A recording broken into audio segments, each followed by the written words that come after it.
Alright, so we have a historical background of today's date. Asara B'Tevet. I'll share with you something from the Ani Ma'amin Foundation. So the initial stage of the destruction of the first Beit HaMikdash came about on the 10th day of Tevet, which is today. This day was when Nebuchadnezzar's troops brought Yerushalayim under siege. You know what the siege is? Surrounding the area, right? No one was able to enter or exit the city. Obviously, no food or necessary supplies could be brought in from the outside. Although they managed to survive with what they had for 2.5 years, which is a massive amount of time. Can you imagine not leaving your house for 2.5 years? They managed to survive for 2.5 years, all having enough food and necessary supplies. But after that amount of time, it ran out. The whole time, defending themselves against the entry of the Babylonian troops to the city, eventually, they ran out of food.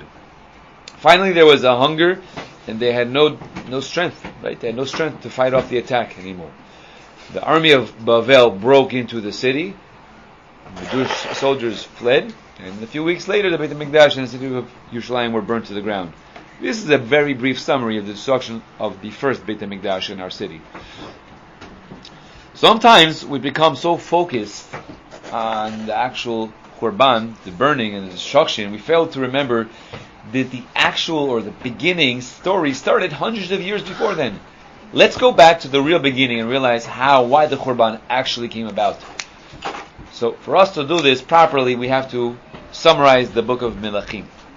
We're not going to learn the whole book of Melachim today, but you need a little background of Sefer Melachim for you to be able to appreciate the story of today. Okay, this is at least superficially an idea of the events, centuries before, which brought about the destruction. Shlomo HaMelech. You all know who Shlomo HaMelech was. David's son. Shlomo HaMelech was designated. He was going to be the next in line to David. In a prophecy from Hashem. He was called Yedidia, which means the beloved one by the Navi. He was the beloved one of Hashem. Even after Shlomo was Choteh, he was still very great. According to one opinion of Chazal, Shlomo wrote all three of his Sfarim with Ruach HaKodesh when he was already an old man. Nevertheless, there is no getting around that Shlomo did make some mistakes, and he did have a decline, which eventually led indirectly to the Korban for some 400 years later on. When Shlomo became king, he had a nevuah from Hashem, and he was told to make a request. I'm sure everyone here knows that request, famous Haftarah, that he was asked. Hashem said, make any request, and I will grant it to you. What did Shlomo HaMelech ask for? Wisdom. He asked for wisdom. HaKadosh Baruch Hu granted his request, giving him more wisdom than any other human being ever had or ever will have. It's machlokit between the Gemara. What does it mean? Who was wiser? Shlomo HaMelech or Moshe Rabbeinu? One opinion says that Shlomo HaMelech was gifted. Maybe Moshe, of course, was the greatest Navi of Hashem. But in a certain aspect, maybe Shlomo HaMelech was as a greater Chacham than Moshe Rabbeinu. It's hard to understand exactly what that means. It was definitely up there in the top 5. Right? So, but even the wisest of persons, the wisest of people, he can also make mistakes. No human being is perfect. Shlomo had a very interesting idea. It was a chidush. His idea was to make a partnership, an alliance with foreign kings by marrying their daughters. The Rambam tells us, of course, he didn't marry a goita, he didn't marry a non-Jewish lady. What did he do? He converted them before he married them. But his idea was, he hoped that through this method, he could influence other countries to stop worshipping Avodah Zarah. If you boys will remember back to Shoftim, this kind of is a little similar to Shimshon. Right? Shimshon said, I have to go live amongst the Pilishtim, if you recall. Oh yeah. He had a reason. He did L'Shem Shamayim. I want to go live amongst the Pilishtim, and I'm going to go, and I'll be able to fight them, and they're going to pick on me, they won't pick on all the Klal Yisrael. And therefore, he had a Sfarah. We're not going to get into Shimshon, but a similar type of idea Shlomo had as well. He said, you know what? let me make partnerships and alliances with foreign kingdoms, non-Jewish nations. I'll marry the daughters of these kings. Of course, they'll become Jewish. And that way I'll have an in to them, and I'll be able to help them stop worshipping Avodah Zarah. And you can imagine that the Chachamim, this was kind of a novel idea. It was kind of a new thing, a little radical, right? Oh, I have an idea. Let me go marry the daughter of the Greek Prime Minister. Let me go marry the daughter of Vladimir Putin's daughter. Let me go marry the daughter of whoever it is in Afghanistan, right? And we're going to go stop them, convince them to stop worshipping idols and their bad things. Very, very radical idea. And the Chachamim were not happy about it. Shlomo relied on his own judgment. He was somech on his own chachma, because, and this is a little dangerous, because he viewed himself as having smicha from Hashem. You know what that means? Like HaKadosh Baruch Hu gave him smicha, chachma, ruach HaKodesh, and shefa, like no one else. So he thought to himself in a certain way, I'm smarter than everyone else. And he was right about that. But even the smartest person can make mistakes. I'd rather like people that help Yeah. Yes. No one is perfect. And Shlomo Melech, even though he was smarter than them, but he was not willing to accept their advice, which is something very important that we have to understand. Had his Rebbe still been alive, he would have expressed this disfavor, how he was not happy with Shlomo's idea. As smart as Shlomo was, it sounds like it was incorrect, and Shlomo would have had no choice but to obey. But since his Rebbe just passed away, he had no one to tell him that he was the smartest one there, so he thought to himself, no, they don't know as much as I do. Interestingly, the plan did not backfire until he became old and was no longer capable of supervising his wives. He couldn't control them anymore. And when they actually reverted to their own evil ways of Avodah Zarah, right back in the palaces. The Tanakh says that he worshipped idols in his old age, but Chazal, so this is a pasuk in the Tanakh, Chazal tell us it's not to be taken literally. It's not exactly at face value, like the pasuk says. But since he did not stop his wives from doing this, whenever you have the ability to stop someone from doing something and you're silent, Chazal said, the rabbi saying, you know what? Hashem looks at it as if you're responsible for it. Right? If you're shatak, if you're quiet, and you could have been mocheh, you could have said something, and you didn't, shame on you. You have the responsibility. You could have said something. He let his wives worship. He didn't worship, but since he did not actively protest it, the Navi is very, very tough with Shlomo Melech, and it says ki'ilu, as if Shlomo himself did it, consider as if he was guilty. Achia ha-Shiloni.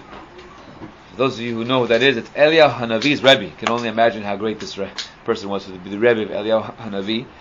Told Shlomo that as a punishment, 10 of the 12 tribes of Israel would be taken away from him and given to someone else. This is what we're doing now. This is before the kingdom split. However, David made a promise to Shlomo that he would rule over all of Klal Israel. David made a promise, and if the David makes a promise, the Kodesh Baruch Hu has to keep David's promise. So this took place only after the death. Okay? Only after Shlomo's death did the division of Klal Yisrael take place. The story is related in the book of Melachim. Then when Shlomo's son, Rechavam, was being crowned the king in Shechem, there was a delegation led by Yeravam ben Nevat, and he came and he said, please, the taxes that you're doing for us, king, are too much. You know, of course, you remember, boys, that we spoke about that a king has the ability to say, you must pay me taxes, and the servants, Am Yisrael, must obey. They cannot say, no, we're not listening to you. Mor b'malchut is chayav mita. Nonetheless, Rechavam, Yerovam ben Nevat, came to ask Rechavam, which was Shlomo's son, please make our taxes less. We cannot handle all these taxes. It's too much for us. And Rechavam, even though he was permitted to do this, at the same time, he said, oh, you're foolish, and he gave them very strong musar. As a result of Rechavam giving very, very strong musar to Yerovam ben Nevat, they broke away. They broke away and they formed their own country. That's right, they formed their own country. They became already two Klal Yisraels. Although Rechavam intended to do battle with them and bring them back, a Navi came and told them, don't fight him. This is a decree from Hashem. Kodesh Baruch Hu wants this to be. This is a punishment, right? That Achia Shiloni told Shlomo that this was going to happen. There were two Jewish states. Can you imagine this now? Can you imagine two Jewish states? Right? The kingdom of Judah was in the south, and the kingdom of Israel was in the north. Two Jewish states. Right? I think probably the closest thing that we can relate to this would be the Civil War in America. Right? It was one country, but it was divided into the north and the south. Even though they lived within, geographically was one country, it was like there were two countries living in America at that point. Right? The north was against the south, and the south was against the north. Similarly here, there were two Jewish countries. The kingdom of Judah, which was in the southern part of Israel, and the kingdom of Israel was in the northern part of Israel. Now, right from the start, Yeravam corrupted all the 10 tribes with Avodah Zarah, unfortunately. His motive, his intent was, his kavanah, he was nervous that the 10 tribes would go to the Beit HaMikdash for Yamim Tovim, they would become part and parcel of, they would become part of Kingdom Judah. He couldn't do that. And therefore he established 2 golden calves, one at the northern border and one on the southern border. Somehow we convinced people that this was acceptable, as well as some other reforms which he also made. Kingdom of Israel lasted for incredibly 240 years. Eventually, when they were exiled by Sennacherib, the king of Ashur, we do not know where these 10 tribes are today. These 10 tribes, boys, are 5/6 of our people. Okay, that's about 80% of Klal Yisrael was exiled. We do not know. If someone comes today and says, "Oh, I'm from this shevet, I come from this shevet, I come from this shevet." Sometimes they're Mishugaim who say, "Oh, I come from this shevet. This is my tribe." Does the man know what he's talking about, or do we say "Ein Shomim Lo"? We don't listen to this guy. I remember when I sometimes go to Manhattan, you see these people and they say, "Oh, I'm from the lost tribe of so and so." And just I smile at the person. Have a nice day. And it's fake women to say that Bechayim teacher from Shevet of Naphtali. It's like still.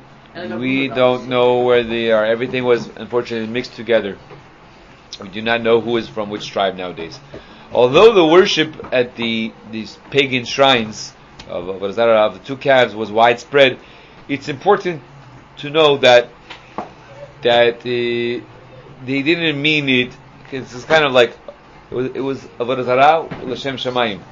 They kind of like by the Ched Egel. They thought it was like another part of Hashem. Okay, they didn't think the calves were in themselves like God. They were obviously it's not allowed, right? We know that Kodesh Baruch Hu, one of the Ani Ma'amin is that Kodesh Baruch Hu has no guf. Demut haguf. Kodesh Baruch Hu doesn't have any physical image. You can't even put him into he's not even like a malach. You can't even. There's nothing. Okay, but nonetheless, it wasn't as bad. They didn't think that there was another Hashem. They just thought that Hashem came into this body. It makes it a little bit better, but still not good. There were many prophets in the northern kingdom of Israel.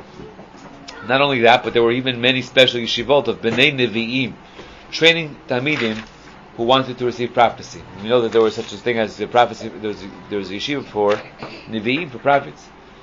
However, many people were not receptive to the message of these prophets because they were living a lifestyle of luxury. When you live a lifestyle of luxury, yes, Gashmiot, you're not going to be into hearing spiritual messages. You don't want to hear about becoming a better person. You just want your Lexus. I don't want anything else. I just want my steak. I want my luxury cruise. I want my beautiful, gorgeous house. I don't care about anything else. I just want luxury. Not interested in Torah, not interested in spirituality, and getting closer to the Rebbeinu Shalom. And unfortunately, people are also into living a lifestyle of alcohol too. They like to drink a lot, right? They are belittled. It's actually called. It says here there's a prophecy of Yeshaya Hanavi where he calls the Shikurim of Ephraim.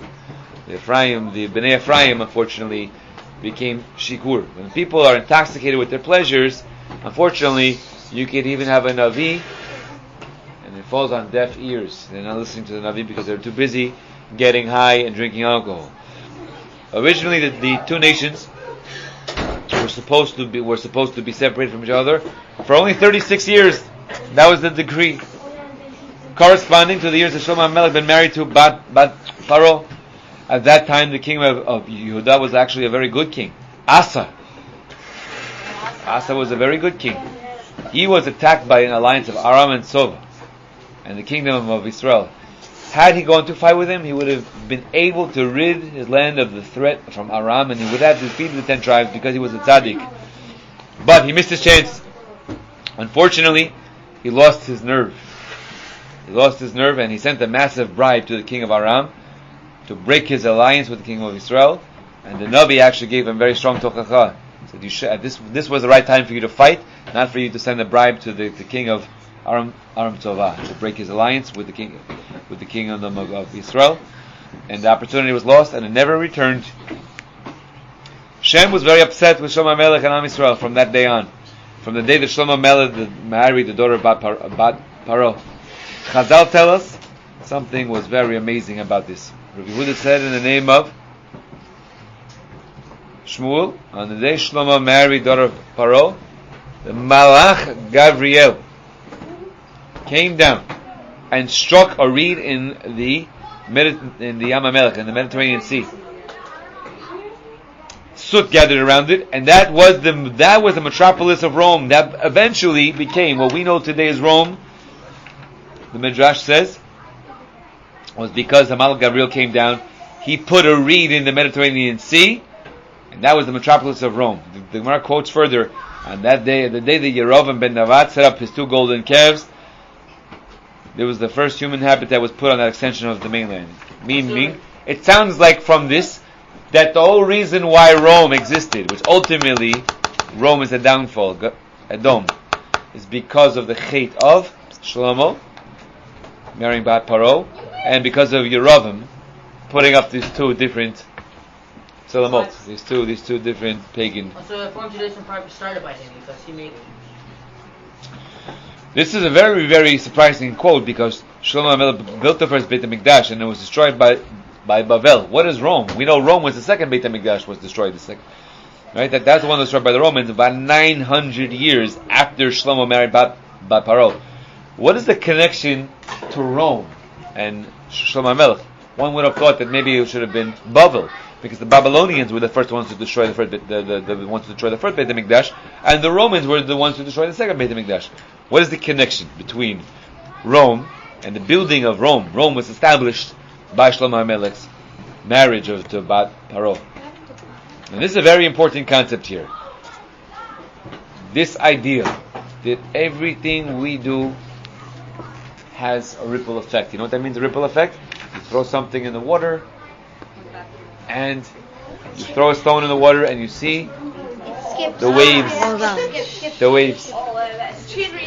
You put something in there, just like dominoes. One thing has a ripple effect. Right?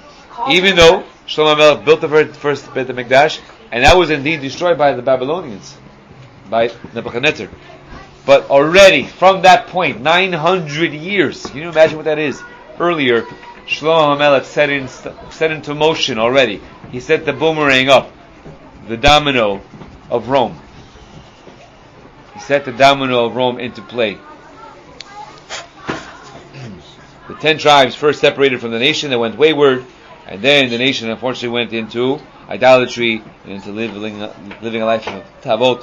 After quite some time, Hashem said, you know what, now they have to be punished. At this point, it's called Yamali Satayim. Their basket is filled with sin, it's time to punish them. 70 years, at this point, Hashem said, decreed that, so therefore, Yehuda and Binyamin went into exile to Babel. We know that, of course, they were there for 70 years. We have on the wall there, we know they were there for 70 years in exile. That's when the story of Purim took place. And even after return to Eretz Yisrael, and the whole time was weakening Klal Yisrael, even after they returned to Eretz Yisrael and rebuilt the second Beit HaMikdash. We're up to the next part of it. Okay, now we're up to the historical background of Sefer David. I want you to imagine right now, anyone ever built dominoes? Yeah, anyone ever seen a domino rally?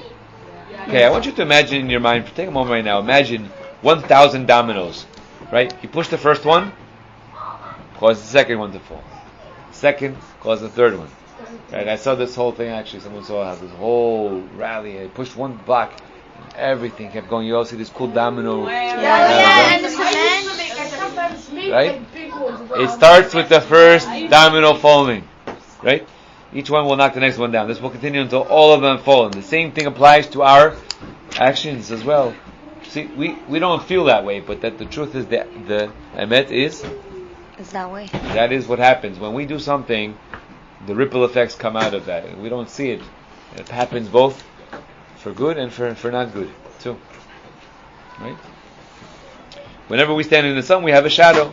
When you move your hand up, there's reflection in there. Shadow moves. When we move our right hand down, the shadow also falls. HaKadosh Baruch Hu is called also our shadow. You say Hashem Tzilcha. Hashem is your shadow. Guess what that means? Hashem, not only does it mean that Hashem watches you, He also behaves the same way you behave. Just like your shadow, Hashem Tzilcha, Hashem is your tzeil, is your shadow. Same way that you do something, HaKadosh Baruch Hu also mirrors your behavior.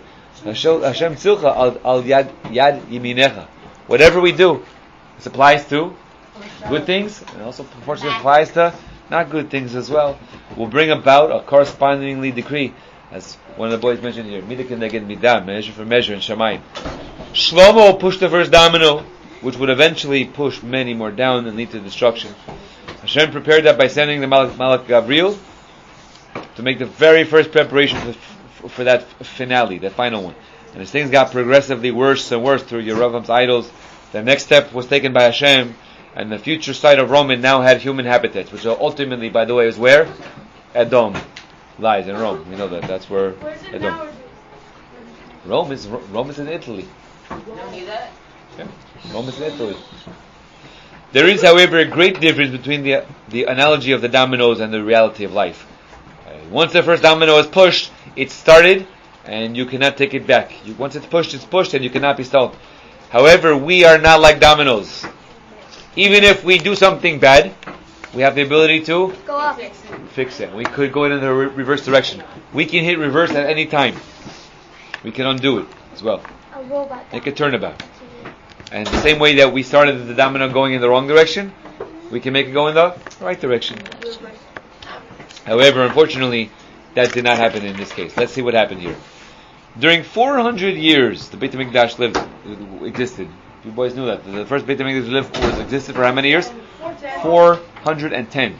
The second one was 420. Right? So the first Beit HaMikdash, and there were 7 years of Galut, and into the early years of the first Beit HaMikdash, Hashem sent prophets, He sent Nevi'im to rebuke Klal Yisrael for their sins. Day in and out.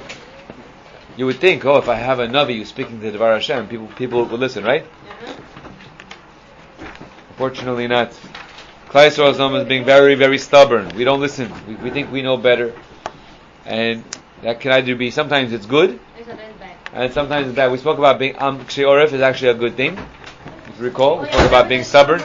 Stubbornness is good, they won't give in.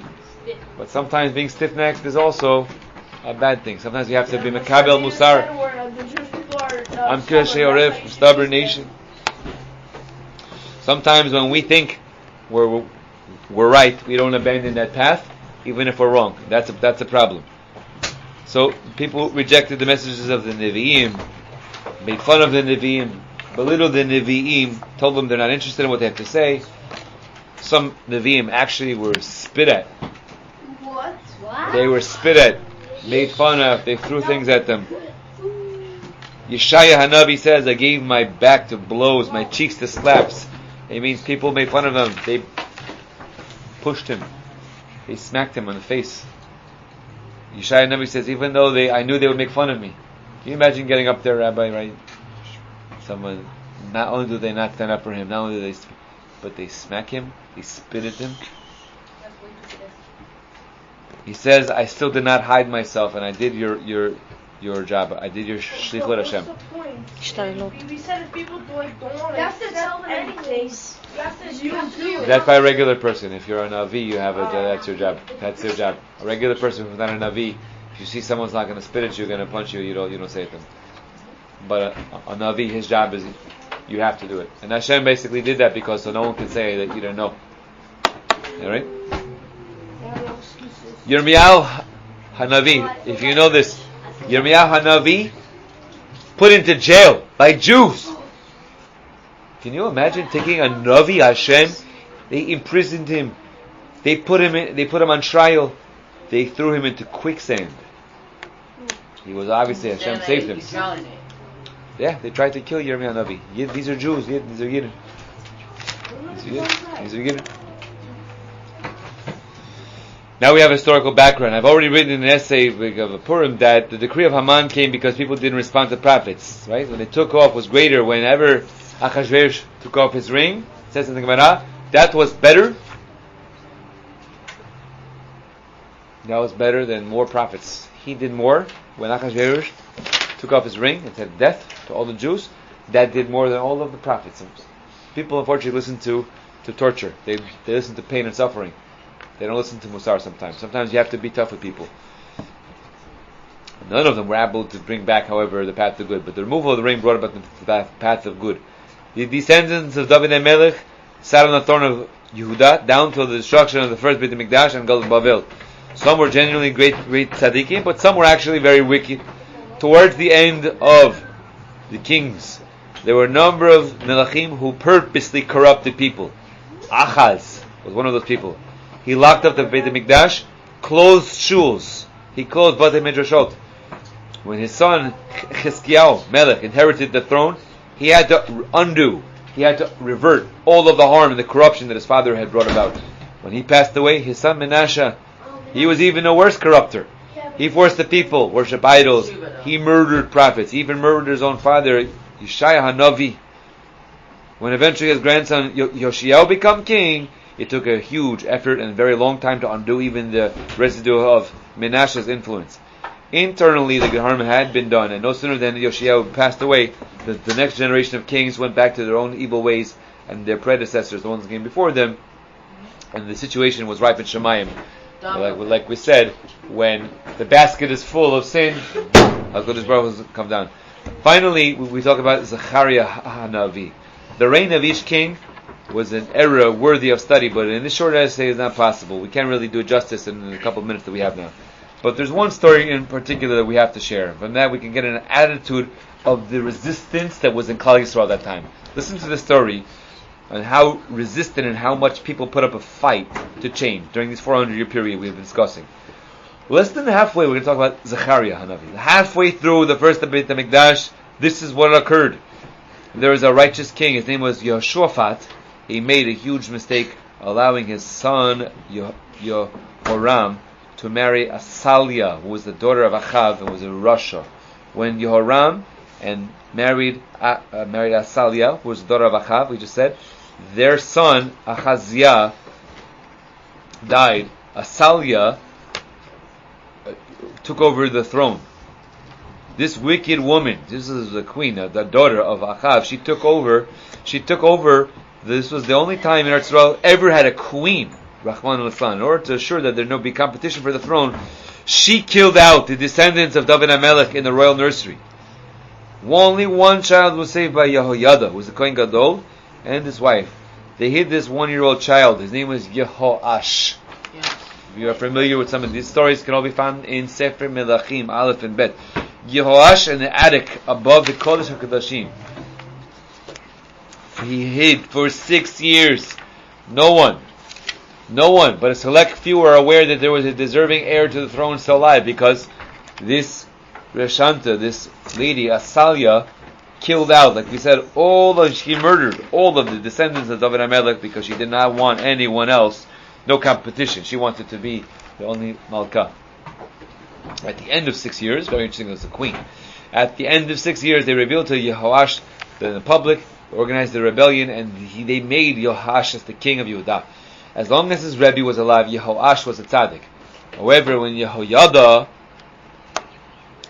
passed away, the government of officials of Yehuda came to him and began to worship him as a godly being.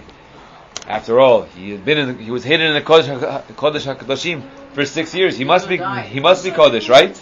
He was gratified by the gesture, and unfortunately, he let it get to him. And he accepted when they started to worship him, he accepted that. Kavod can do a lot of things to a person. Don't think it can happen to you as well. The son of Yehoyada was Zechariah. He was the new Kohen Gadol.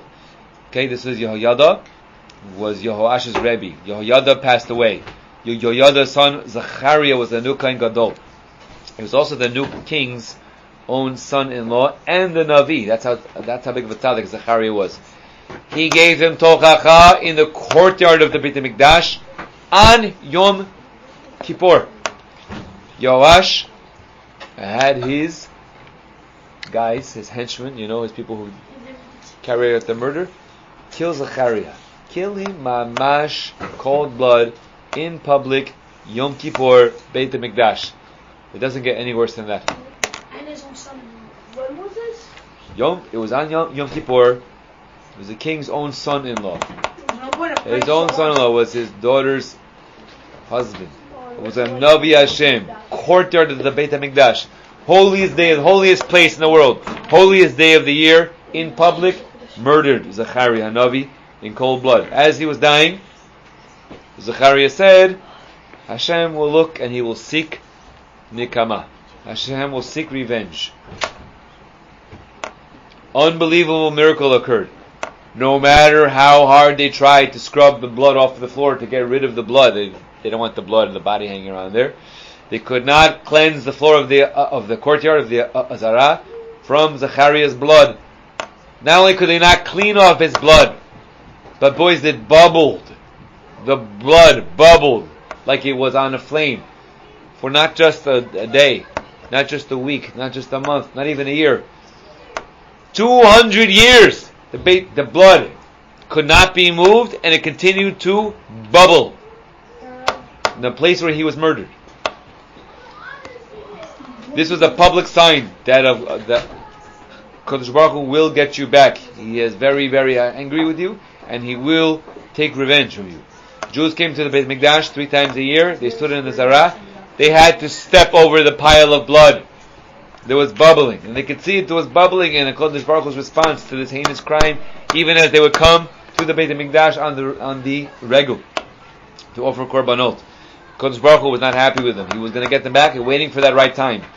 One would have thought that such a phenomenon would seeing such a thing. You see blood, you try to get rid of the blood. You see the blood boiling and it doesn't go away. Something is supernatural. Something is out of this world. This is not normal. This is not normal life behavior.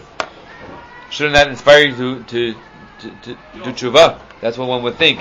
But unfortunately, it was not meant to be.